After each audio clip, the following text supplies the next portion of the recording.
लढणारा मी आहे, लढणारा माझा समाज आहे. तुम्हाला ऐकून तुमच्या रक्ताशी गद्दारी करून जर मी मोठा झालो असतो, मग तुम्ही आमची तुरी करायला पाहिजे होती. तुमचं रक्त आमचं असून सुद्धा इतकं भेसळ रक्तासारखं तुम्ही कसं वागलात हे मात्र मराठ्याला नाही कळालं. आमच्या सोबत तर नाहीच, पण मिळालंय त्याच्यात सुद्धा समाधान व्यक्त करू देत नाही. तुम्हाला आयुष्यात काही देता नाही आलं. एक सांगू का, 45 वर्षाची लढाई जे काहीच करता नाही आलं, याला पांढरे कपडे घातले आणि मोठ्या गाड्या थेंडले, फक्त टीव्हीवरती बोलले आणि पुस्तकं वाचले, याच्यातच यांनी यांचं मोठेपण आणि मर्दानगी गाजवली. समाजाला यांना काय देता नाही आलं. मी आणि माझ्या गरीब मराठ्यांनी एका वर्षात 58 लाख लोकांना आरक्षण दिलं. 3 कोटी मराठी आरक्षण घातले. मी आणि माझ्या गरीब मराठ्यांनी पुढच्या वर्षात मराठवाड्याचा हैदराबाद गॅझेटियरचा 4 घेतला आणि पश्चिम महाराष्ट्राचं सुद्धा गॅझेटियर घेतलं. 2 वर्षात सगळा मराठा आरक्षणात घातला.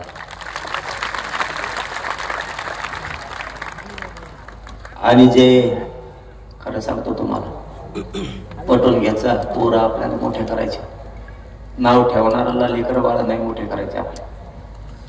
आपले लेकर बाळ आपल्याला मोठे करायचे. जे मिळालंय ना, जे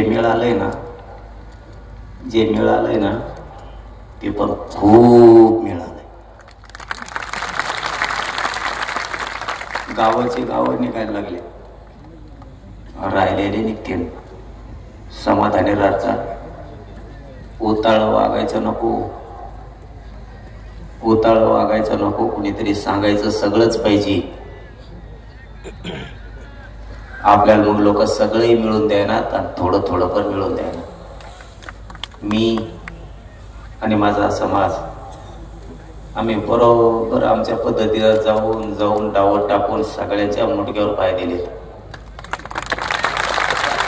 थोडं हुशारीने चाला. खाताना विचार करा, गरम आहे का गार झालंय. नको बरं, समाज डुबल असं वागायला नको. आपण दसरा मेळाव्याला जमतो, सभाला जमतो, आंतरवालीत जमतो, मुंबईत जमतो, मजा म्हणून नाही. सांगितलेला तुम्ही विचार सांगितलेला मी जपून ठेवायचा आणि मी सांगितलेला तुम्ही जपून ठेवायचा, तरच मोठे होत नाही तर काय अर्थ नाही. नुसतं आलो, बसला, इकडे तिकडे फिरला, झाडाखाली गेला, पुन्हा सभात येऊन बसला. मराठ्यांनी चतुर हुशार व्हायचं, टंगळ मंगळ बंद करायची, बाप चाळ्याने वागायचं बंद करायचं, लई समाज पुढे न्यायचा. एक शब्द सांगतो तो आज पक्का घेऊन जायचा इथं. मराठ्यांनी यापुढं शासक बनायचं आणि प्रशासक पण बनायचं.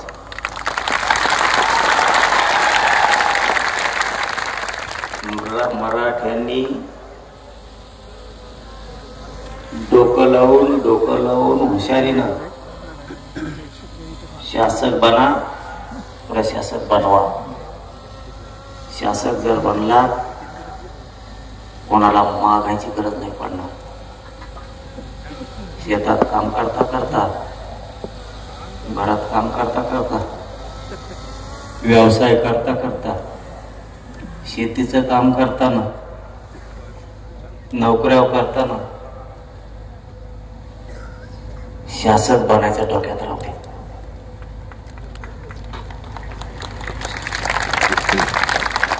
तुमच्यावरती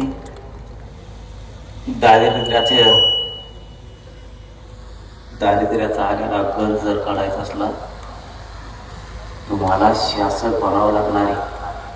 कुणी डोक्यावर हात फिरला, कुणी हातात हात दिला, कुणी चहा पाजेला म्हणून आपण मोठे नाही होणार.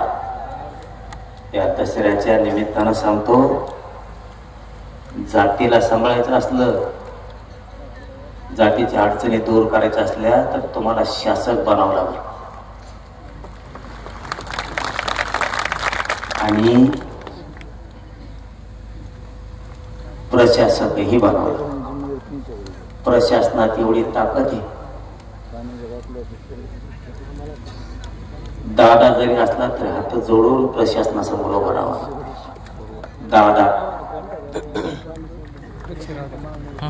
दादा त्याला प्रशासनापुढे हात जोडून उभा राहावं लागतं. राजकीय नेता असला तरी हात जोडून उभा राहावं लागतं. गुंडा असला तरी राहावं लागतं. 2-3 उदाहरणं सांगतो.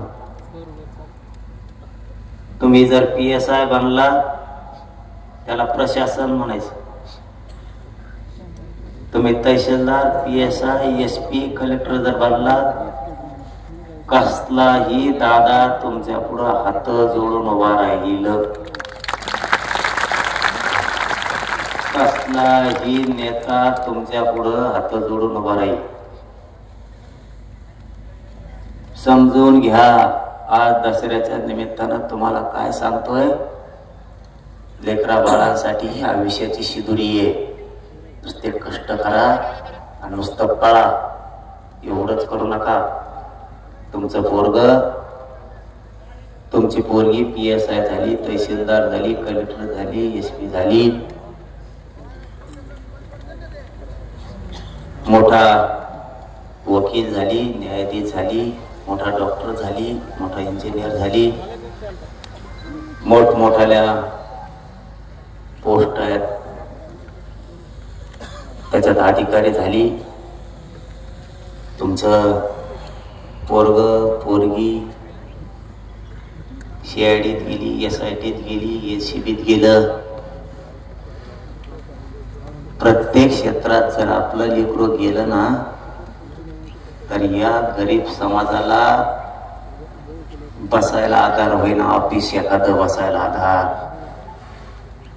सगळे बोगस लोक जाऊन बसले तिथं, बोगस आरक्षण घेतलेले, बोगस.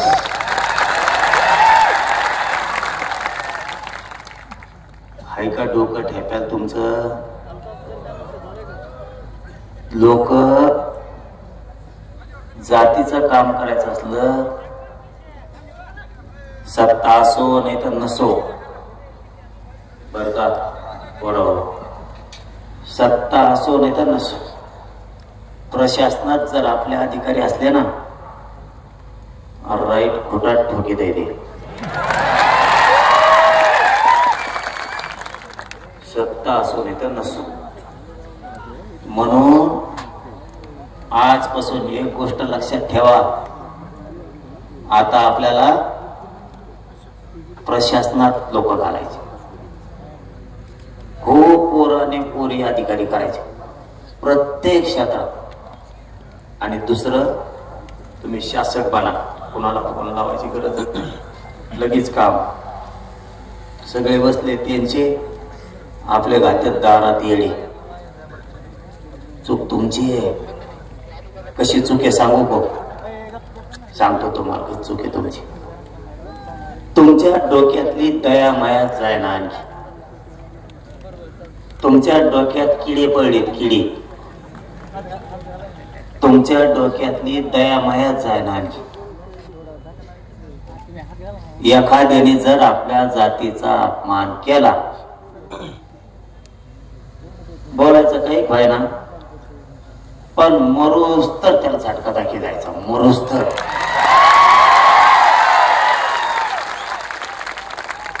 त्याला म्हणायचं जातवान मराठ्यांची हसा लावला.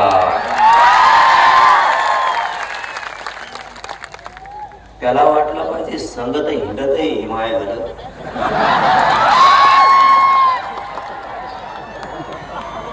पण इतके माझ्या जवळचे लोक फोडून येणे मला पाळलं कस काय. तुम्हाला कडवट बनावं लागन. एक उदाहरण म्हणून सांगतो बाबा. मी बंद करतो थोड्या वेळात. आता बोलू का? शेतकऱ्याचं राहिलं आणखीन. नारायणगड देशातला ऐतिहासिक दसरा मेळावा असा आहे की त्याने शेतकऱ्यासाठी लढ्याचे निर्णय घेतले. ती पहिला दसरा मेळावा आहे.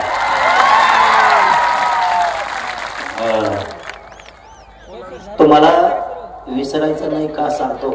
कारण सांगतो. मला इथं ती विषय नाही बोलायची, पण उगा थोडी चुणूक सांगतो. विसरायचं का नाही. हे काय करते, निवडणुकीच्या आधी थोडं आपल्याला टवची देते आणि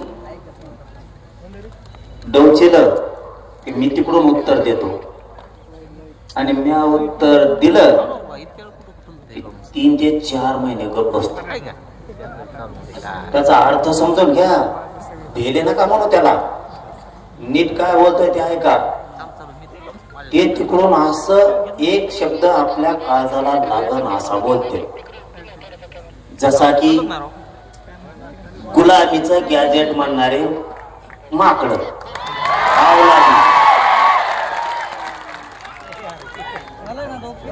ज्या भिकार अवलादी गुलामीचं गॅजेट म्हणायचं आणि 3-4 महिने गप्प बसायचं. मी काय सांगतोय नीट ऐका. ते एकटच नाही, असे जे जे बोलते त्यांच्याबद्दल सांगतो. तुम्ही ना किडे पडेल डोक्यातले जाळून टाका. देणठा जरा काय ते. बर, आता मी सांगितलं मग त्याला उत्तर. आमचं गुलामीचं गॅजेट हे. मग इंग्रज काय तुमच्या घरात राहत होता का?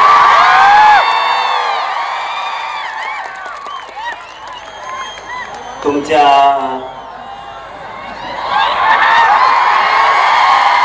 परिवारात नाही का? ऐका रे, ऐका ना. मी काय सांगतोय ते ऐका. अर्थाचे गैरअर्थ करते. त्यांच्या घरात राहतो का मध्ये लगेच ते दुसरा अर्थ काढते. तसा अर्थ नाही. मा तसा अर्थ नाही. अर्थ नीट समजून घ्या. मी गडावर आहे. अर्थ नीट समजून घ्या. त्यांनी सांगितलं आमचं गुलामीचं गॅजेट हे. त्या नागतोडीला मी बोललो का? नाही बोललो. कोणाला बोट लावायची गरज आहे का? आणि मग मी बोट सुरू केल्यावर त्याच्यासाठी लोकांच्या लेकरा बाळाला तुच्छ लेखायचं नाही. तुम्हाला त्याचा अर्थ कळतो का? गुलामीचं गॅजेट आपल्याला लागू केलं म्हणजे गॅजेट गुलामीच होतं. म्हणजे आपले लेकर सुद्धा गुलाम समजता. अरे हराम करो तुम्ही आमचे. आमचे जे जे त्या पक्षात काम करतात तिच्या संग काम करतात. त्या मराठ्याच्या पायदाशी कोण कोण आहेत? हे मराठ्याच्या पायदाशी हो. तुमची खास पैदाश आहे ना तुमची. तर तुमच्या पोराला तुमच्या जातीला गुलामीची अवलाद म्हणलंय. करतो का प्रचार झकमाड्या? अरे 10-5 लाखाच्या कामासाठी कवडसाठी तुरे स्वाभिमान जागा ठेवले. तो जातीला घाण बोललं गेलं. घाण. तुझ्या जे जे तिथं त्या पक्षात तिच्या सोबत काम करतात त्यांच्यासाठी सांगतोय. खास तुमची अवलाद जर मराठीची असली ना आता, तर तुमच्या मराठ्याच्या लेकराला गुलाम म्हणलंय. गुलाम. मग आपली जर गुलामीचे पैदाशे असं जर त्यांचं म्हणणं आहे तर मराठ्यांनी तिथं कशाला झक मारायला काम करता? तुमचा स्वाभिमान जागा व्हाव द्या ना. अरे गेलं राजकीय करिअर खड्ड्यात, गेलं 10-5 रुपयाचं काम काढी लावीत. असं जातवान मिश्या पिढी नाराची अवलाद आहे. कशाला कोणाच्या पायाखाली काम करता? पायाचा ठोल. आता त्यांनी काय सांगितलं? गुलामीचं गॅजेट कशाला लागू काढता? मोगाचा प्रश्न अर्धवट राहिला, तुम्ही तिसरं जोडीता म्हणून सांगतो. मग आता आमचं गुलामीचं गॅजेट हे निजामचं. बर ठीक. मग इंग्रज काय तुमच्या परिवारात राहत होता का घरात राहत होता? त्याचं कारण काय? तुमचा परिवारातला आहे का त्यो? निजाम आमच्या परिवारातला नाही म्हणून गुलामीच. मग आता इंग्रज हे तुमच्या परिवारातला आहे का म्हणून 1931ची जनगणना घेतली, तुम्ही त्याच्या जीवावर आरक्षण घेतलं. तुम्हाला त्यानेच आरक्षण दिलं इंग्रजाच्या जनगणनेनं. इंग्रजाच्या जनगणनेनं आरक्षण दिले तुम्हाला. मग तुम्ही कोण असं आम्ही म्हणायचं का? म्हणलो नाही, म्हणलो नाही. आपण तुमच्यासारखे बिघडलेल्या रक्ताचे नाही. म्हणलो नाही, म्हणणार नाही. म्हणायचं का असं म्हणलं. तुम्ही डायरेक्ट म्हणले आम्हाला, पण आम्ही म्हणायचं का म्हणलो. बर, याच्या पुढे जाऊन आम्ही असं म्हणलो का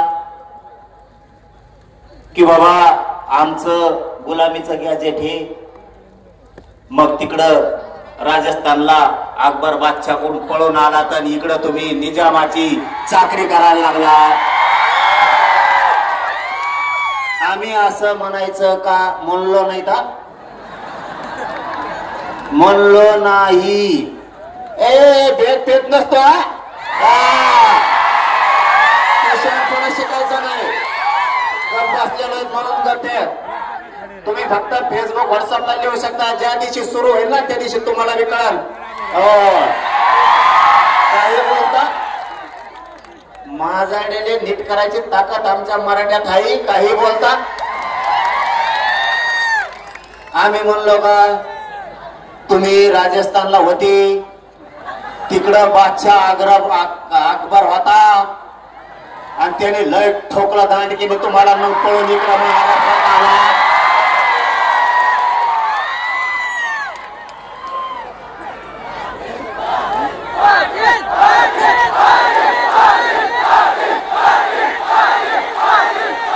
आणि मग तुम्ही निजामाच्या जंगलात संभळणाऱ्या बनलात. व्यापारी म्हणून आला तर राज्यकर्ते म्हणलात चला व्हा घरी. आणि असं म्हणायचं का? म्हणलो नाही. अरे ग बाई, लय बोलताय तर सगळ्याला मापात राहावा. याच्यासाठी झक मारायला मराठ्याने तुम्हाला 30 वर्ष निवडून नाही दिलं. याच्यासाठी निवडून दिलं 30 वर्ष. तुम्ही असे पान उतारे करू आमच्या अवलादीचे. आणि आता काय करणार हे सांगतो तुम्हाला, नीट आहे का? आता मी म्हणलो, ते म्हणले निजामाचं गॅजेट हे निजामाचं गॅजेट गुलामीचं म्हणे गुलामीचं गॅजेट आहे. मी सांगितलं तुमचं सुद्धा इंग्रजाचं आहे, तेव्हा गुलामीच होती, तेव्हा कुठं स्वातंत्र्य होतं असं बोललो. आता तेवढं काळजावर पान हल्ला बरं का आपल्या. तुम्हाला डोके किडे जे पडले म्हणलं तुमच्या डोक्यात, ते सांगायलो ते किडे मारून टाका लवकर. किडे तुमच्या डोक्यातले हे काय करते? हळू शिवारी वार करतात आपल्या. आणि मी बोललो का 2-3 महिने गप बसतील. आपल्या लोकांना काय वाटतं माहितीये का? जाऊ दे रे, चुकलं असं काय होतं बोलताना, आता नाही बोलणार इथून पुढं. अरे हे बदलणारच नाही. त्याच्यामुळं दया माया थोडी कमी करा. जे जरा ज्याला मराठ्याचं तिकडून उभा राहील खपा खप पाडायचे. तेव्हा ह्या आपल्या बी जाती नीट राहत्या, तेव्हा आपले बी नीट वागत येत, तेव्हा हे हुजरीगिरी करायचं बंद करते. आणि जेव्हा आपण पाडायला सुरू करतो ना, तेव्हा ते मराठ्या संघ नीट वागायला सुरू करते. का लागडाव ते आपल्याशी आणि आपल्या लेकरा बाळाला डायरेक्ट म्हणले राव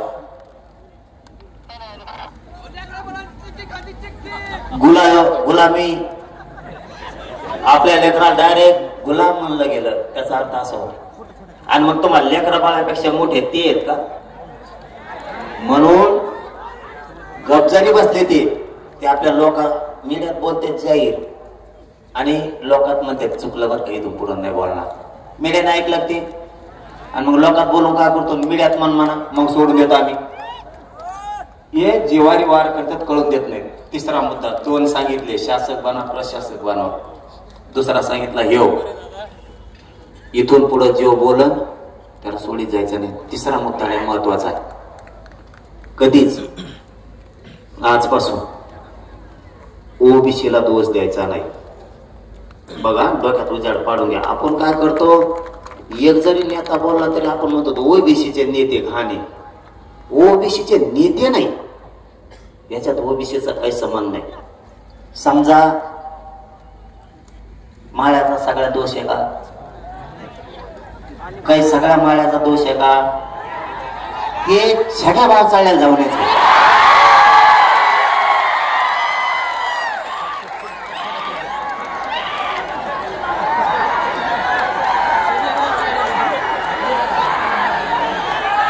त्याला काय करायचं आता? त्याला म्हशीवाने थोडे दिवस पाण्यात बांधायचं. त्याला मी बांधितो, थांबा तुम्ही मला नीट होऊन द्या रे, मी नीट व्हायला रे. शरीर मला साथ द्यायला नाही तर यांचा दुमता काढायला मेले पक्का. लावले का नाही 150 पावणे 200 कामाला लावले का नाही रे? नुसते तज्ञाला घेऊन बसत येत.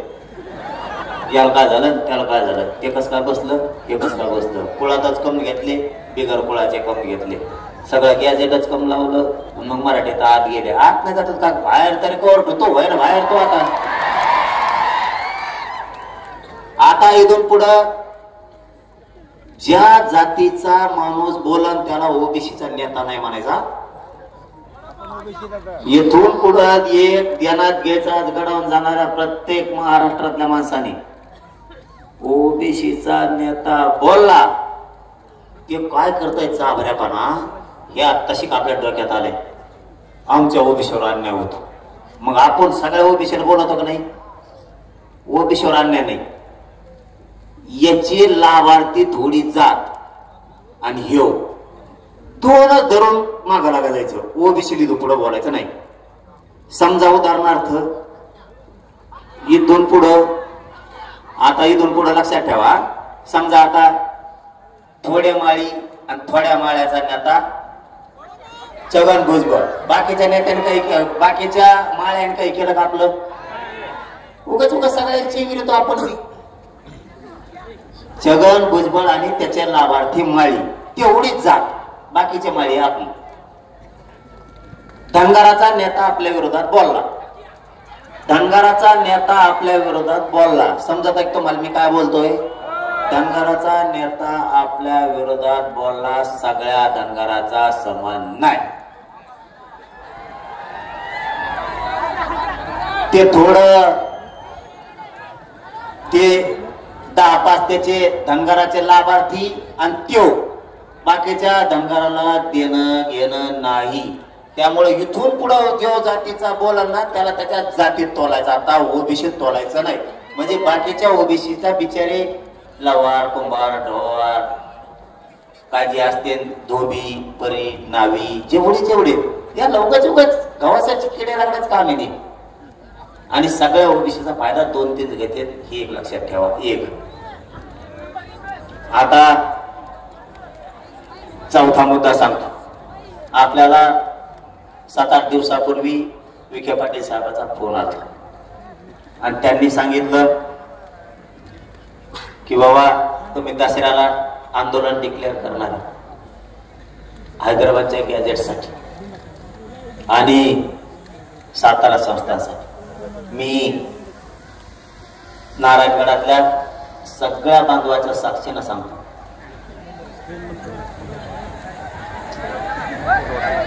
काय रे खाली बसा, खाली बसायला नाही.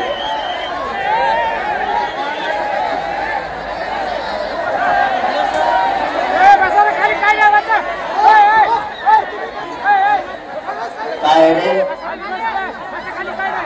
करायचं सुरू. शांततेने ऐका. एक 15-20 मिनिटात सगळं उरकून घेऊ आपण.